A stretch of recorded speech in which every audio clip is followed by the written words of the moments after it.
Noi vogliamo disegnare, o meglio, imparare a disegnare. Ed è fondamentale togliersi tutte le sovrastrutture che noi possiamo avere. I quadri che abbiamo visto, i disegni che abbiamo visto o le fotografie che abbiamo visto e abbiamo pensato di riprodurre.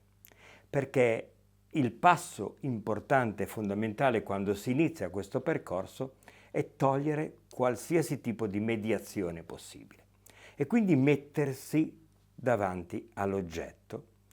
In questo caso io ho scelto questa mela, come vedete, e queste due nespole, ma non solo, un pezzo di legno, e poi vedremo dove l'ho collocato.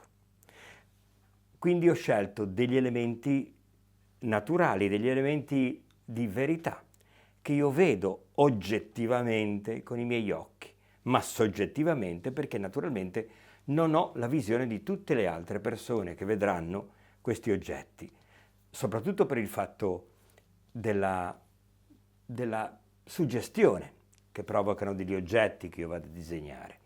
E quindi è un rapporto solamente mio, e mio particolare. E quindi io cosa devo fare quando mi metto davanti a degli oggetti che devo disegnare? Non devo prendere questi oggetti e mettermi a disegnare immediatamente, perché questi oggetti devono passare dentro di me, cioè devono entrare dentro di me in modo tale che io con lo sguardo cerchi di guardarli come non li ho guardati prima. Perché prima per me la mela e le nespole erano degli oggetti da mangiare e in questo momento invece sono degli oggetti che guarda caso hanno quel tipo di volume, ma è fondamentale che io sia qui perché voglio disegnarli. Perché io voglio disegnare questi oggetti? Cosa significa disegnare un oggetto? Significa creare un linguaggio simbolico che non esiste in natura, e cioè quello che noi abbiamo inventato con il segno, con il tratto della matita. Noi abbiamo scelto la matita, ma potremmo scegliere qualsiasi altro oggetto. La matita è importante perché è molto sottile e quindi è difficile, voglio dire, da governare, ma importante per riuscire a centrare l'obiettivo, che è quello proprio di parlare attraverso il nostro sguardo alle mani che devono, con il cervello, tradurre questo segno tangibilmente sul foglio di carta. Quindi cosa faccio io? Guardo questi oggetti, li osservo attentamente, quindi faccio un'osservazione su di essi e poi cerco di inventarmi il loro profilo tracciando con il segno della matita qualcosa che in realtà non c'è. Ok? Perché se io mi giro e prendo questa mela e la giro in questo modo, vi sono migliaia di profili, quindi migliaia di segni che potrei ottenere. Ne scelgo uno perché è quello che in quel momento mi rappresenta la matita, è quello che crea il confine tra l'oggetto e un altro oggetto, oppure lo spazio fra un altro oggetto. Quindi quello che noi cerchiamo di fare è quello di tradurre proprio queste linee che noi vediamo in maniera immaginaria con l'occhio in segni, per poterli farli leggere e quindi catturare, ma non solo catturare, cioè tradurre e quindi interpretare il più oggettivamente possibile ciò che noi vediamo dal nostro punto di vista in maniera proporzionale, in maniera in cui sono i rapporti che dettano legge fra gli oggetti, in modo tale che io posso avere un riscontro fra quello che io disegno e la realtà che io ho davanti. Ma non perché devo essenzialmente fare un disegno iperrealista e quindi fotografico, no. Anzi, perché io devo assolutamente comprendere l'oggetto. E solo capendone le proporzioni e dove lui questo oggetto è nello spazio, che io riuscirò poi a disegnarlo e a tradurlo sul foglio. Ecco perché io trovo un pochino curioso il fatto che ci si metta per esempio a dipingere senza aver mai disegnato, perché il passaggio, e lo dico in molti video, tra il segno della matita e il segno poi del pennello sarà fondamentale, sarà più semplice, perché è più semplice passare da un segno che noi abbiamo ricavato con la matita agli stessi gesti adattandosi a un altro strumento come quello del pennello. Però saranno gli stessi gesti che io compirò. Naturalmente ne troverò delle altre soluzioni, saranno altre le possibilità che io avrò, però sempre partendo da questo tipo di analisi e di ricerca che io ho fatto con la matita, in questo caso. Ma andiamo un attimo a vedere in dettaglio quale potrebbe essere un approccio interessante da poter tenere quando si disegna degli oggetti, quando si disegnano degli oggetti su un foglio di carta.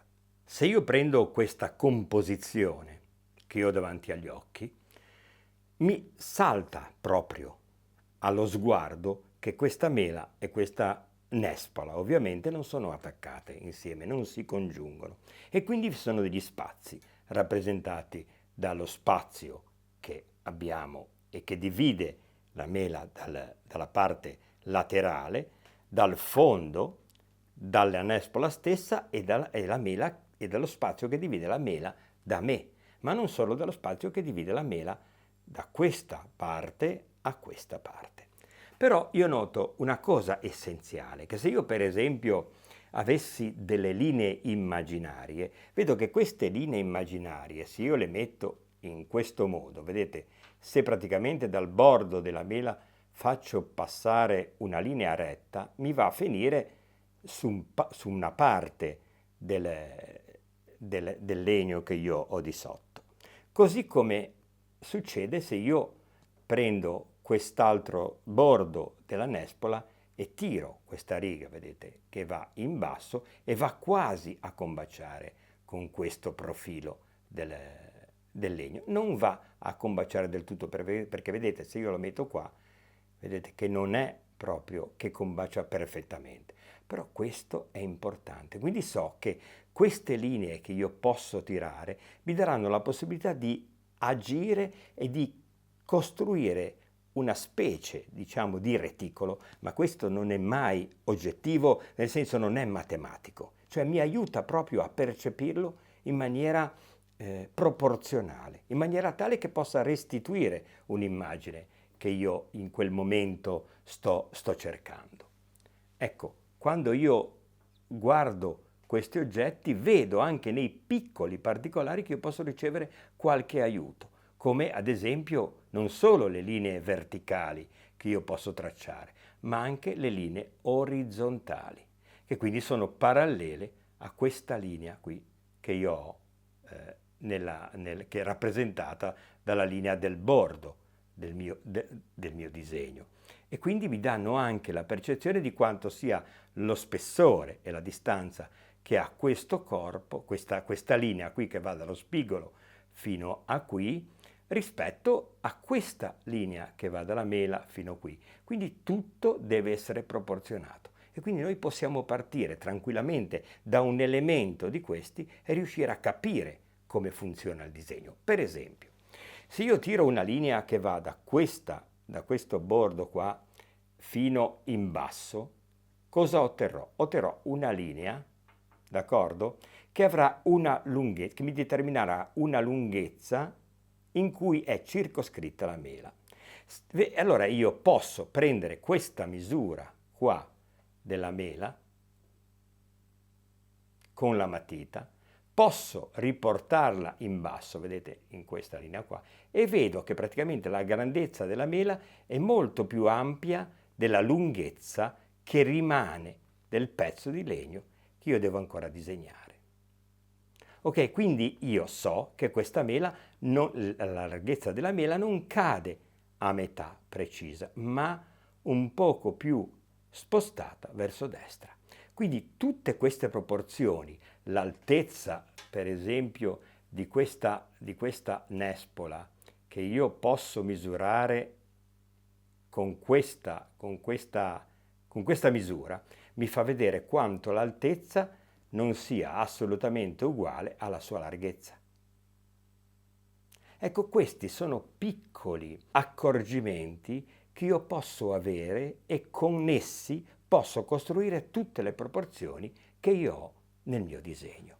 Ad esempio, se io, per esempio, ho l'altezza della nespola, cosa succede? Succede che io posso avere questa altezza della nespola e vado a vedere in quanto questa altezza della nespola sta nell'altezza totale della mela. Vedete che sembra che questa possa essere metà della mela, la vedete?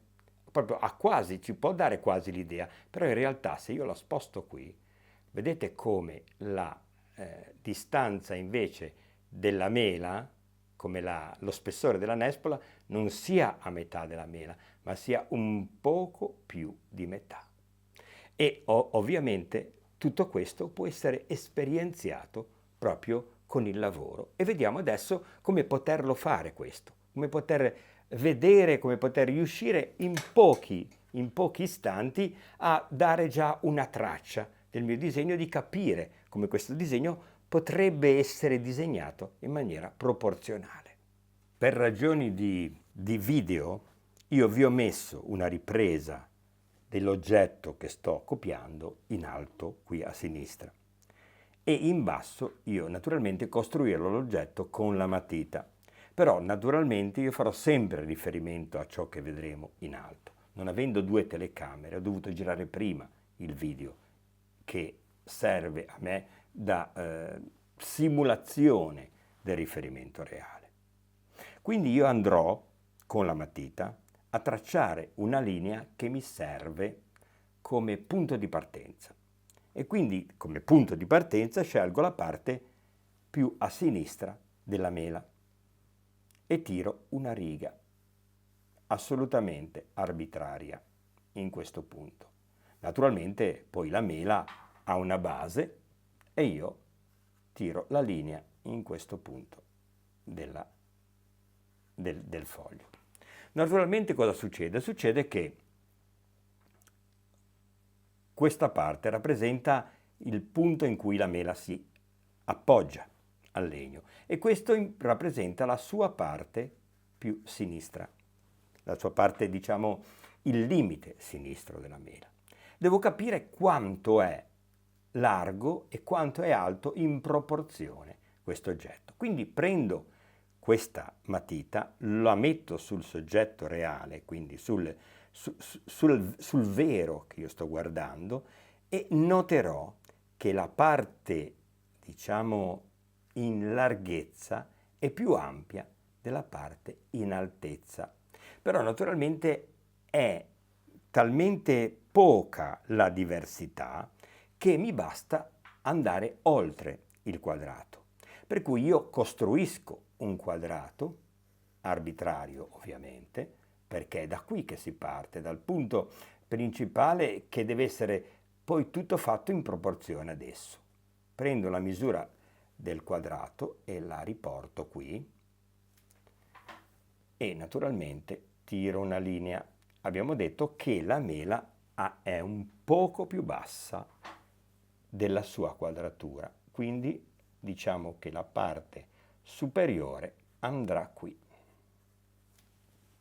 Quindi io qua ho la parte destra della mela, la parte sinistra e ho la parte in basso. Adesso mi serve sapere qual è la parte che io, che tipo di misura ha la parte in cui io devo disegnare la nespola al suo fianco, perché vedete che non è sullo stesso piano. Allora come faccio io a sapere? Innanzitutto io prendo come riferimento lo spazio che c'è fra la parte destra della mela e l'inizio della parte sinistra, del limite sinistro della nespola. Questo spazio qui ho bisogno di calcolarlo. Quindi vado a prenderlo con la matita sul reale e vedo quante volte posso riportarlo all'interno di questa matita. Quindi io faccio un calcolo e vedo che io posso portarlo 4 volte e mezzo.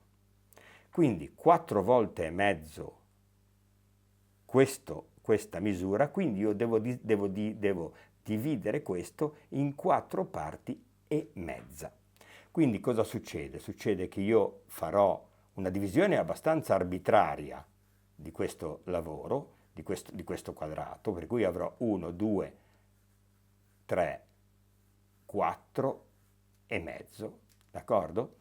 Quindi cosa succede? Succede che questa parte qui, che io avrò determinato come la quarta parte e mezzo di questo spazio che sta tra questa parte destra della mela e la prima parte sinistra della nespola, e io chiaramente lo riporto qui e io saprò che qui, in questo punto, da qualche parte, inizierà la nespola. Ok?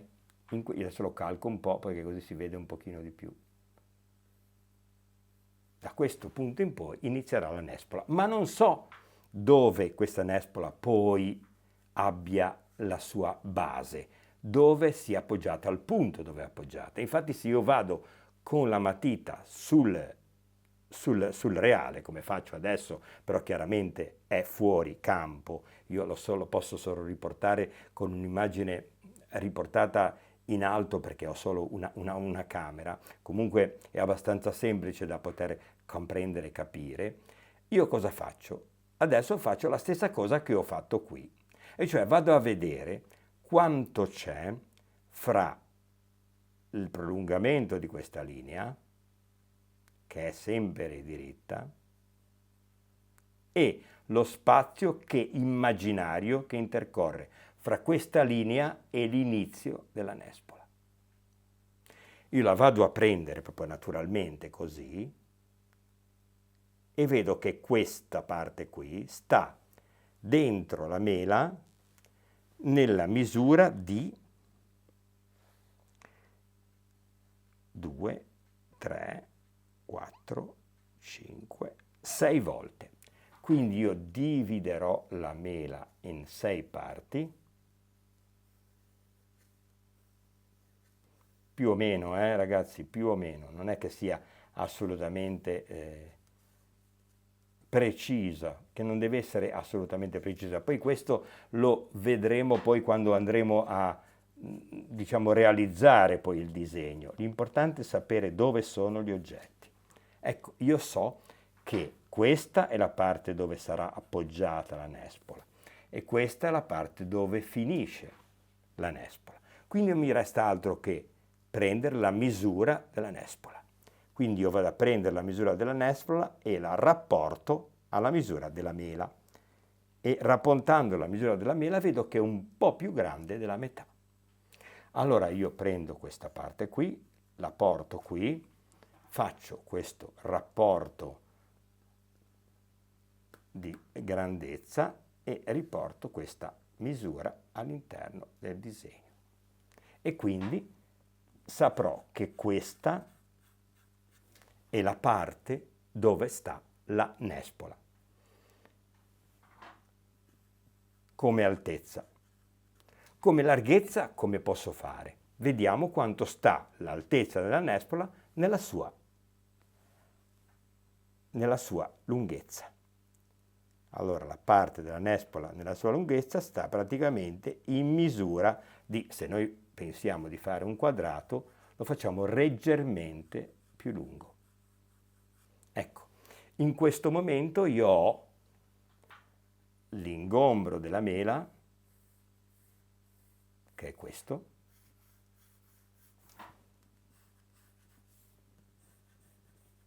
e l'ingombro della nespola, che è questo. Questo qui che io ho fatto, naturalmente, è importante ed è interessante vedere come si sviluppa poi all'interno del disegno. In questo momento ci interessa sapere che questi ingombri sono gli spazi dove andranno i nostri due frutti. Poi vedo casualmente che se io continuo con questa linea andrà nel limite del legno, del pezzo di legno, nell'angolo del pezzo di legno, che naturalmente non so dove finirà, però se io tiro giù la nespola, tiro giù la riga della nespola e praticamente vado sul disegno reale e prendo la matita e faccio in modo che mi venga, che la metta a contatto proprio con il bordo della nespola, vedo più o meno a occhio quanto può essere lontano il bordo di essa, e vedo che praticamente il bordo di essa è, diciamo, quasi un quinto, cioè un sesto del bordo della nespola. E quindi praticamente andrebbe qui.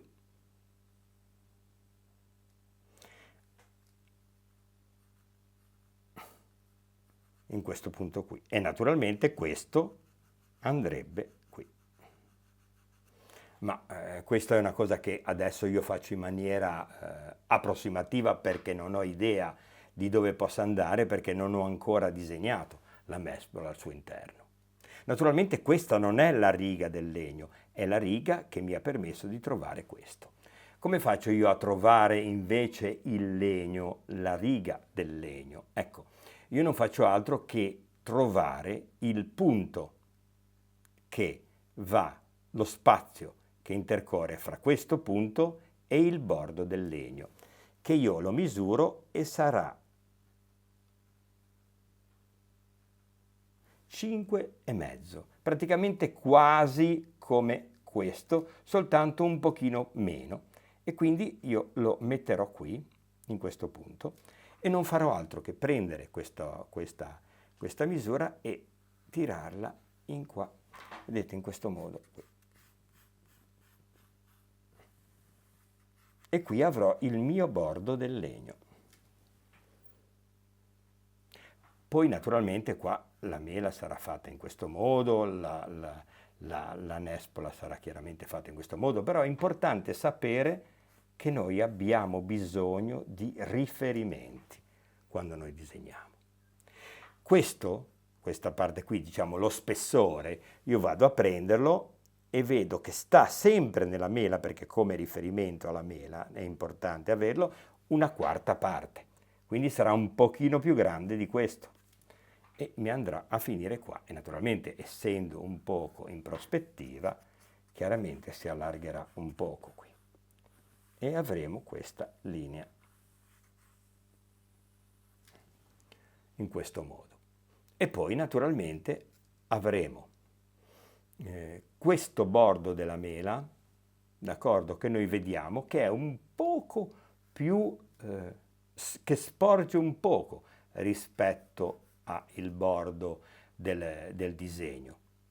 Per cui cosa succede? Succede che io ho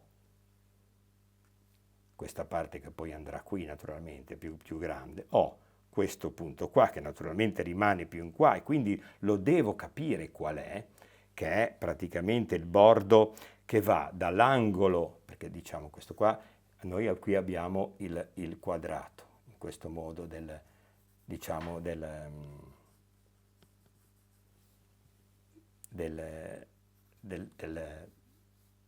pezzo di legno che dobbiamo trovare. Quindi abbiamo trovato questo, adesso dobbiamo trovare questo.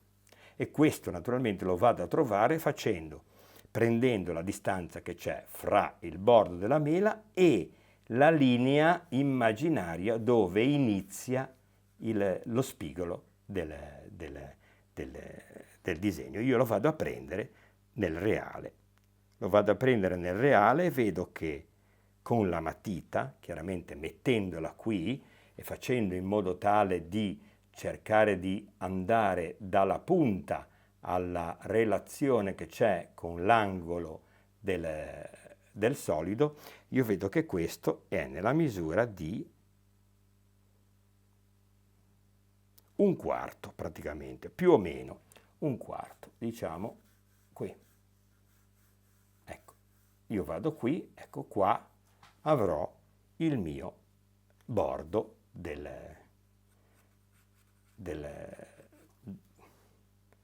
legno. Io poi farò tutte le mie considerazioni per riuscire a disegnare anche l'altro bordo e quindi a finire il mio disegno. Ecco, quindi questa relazione qui che mi dà la definizione di quanto potrà essere grande la mela. Questa qui mi darà la definizione di quanto potrà essere grande la nespola e poi di conseguenza io andrò a costruire tutto il disegno. Ecco, io vorrei iniziare da questo punto. Vorrei iniziare cercando di far capire che questo esercizio che noi facciamo di punti di riferimento, quindi di andare a vedere quanto una distanza, per esempio questa distanza qua, sta all'interno della mela, prendendola dal reale naturalmente, io prendo questa misura nel reale e poi vedo nel reale quante volte sta nella mela e riporto questa dimensione in questo spazio qui per trovare il limite della nespola. Qui dentro andrà la nespola e qui dentro andrà la mela. Mela, nespola. Questo è fondamentale per riuscire poi a costruire tutto l'altro nostro disegno, perché noi a questo punto, quando sappiamo dove va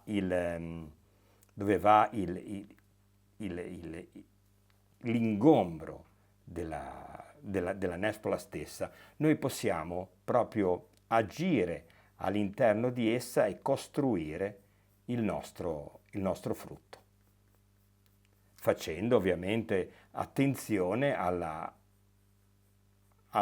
come sono le curve dell'oggetto, a come nascono tutti i punti, le derivazioni, come veramente questo per esempio, questa parte qua potrà essere più alta dell'altra, come viene deformato, tutte queste cose noi le possiamo anche ricavare con i punti, come abbiamo fatto adesso, ma possiamo anche sbizzarrirci cercando di riuscire a comprenderne, cancellando, ricancellando, eccetera, eccetera, com'è in sostanza la vera superficie dell'oggetto stesso.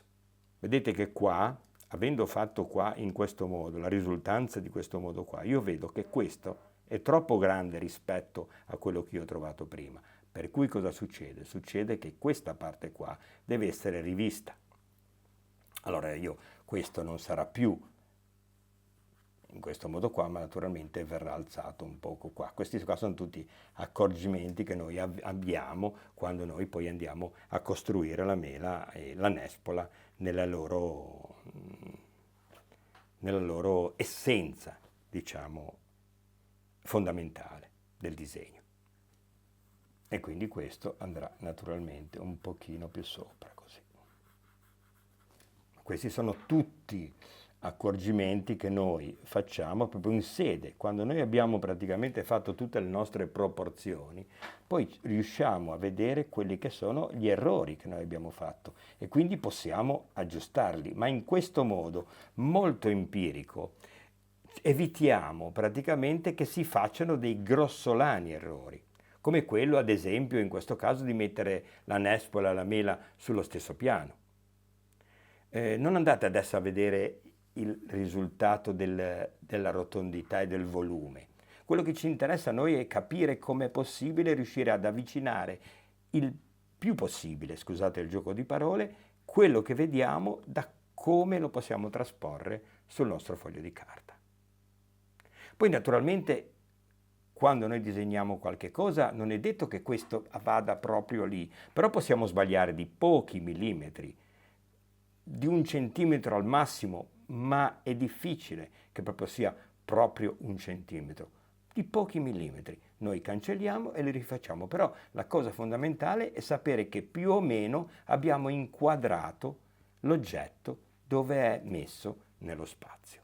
Poi quello che è il segno, quello che è il disegno dell'oggetto, quello viene in un secondo momento e lo vedremo poi nel prossimo video.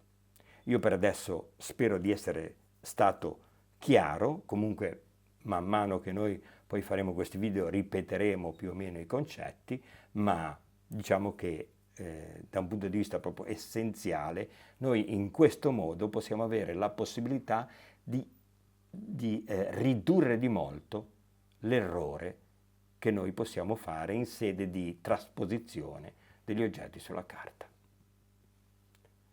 Vi auguro una buona settimana e a presto.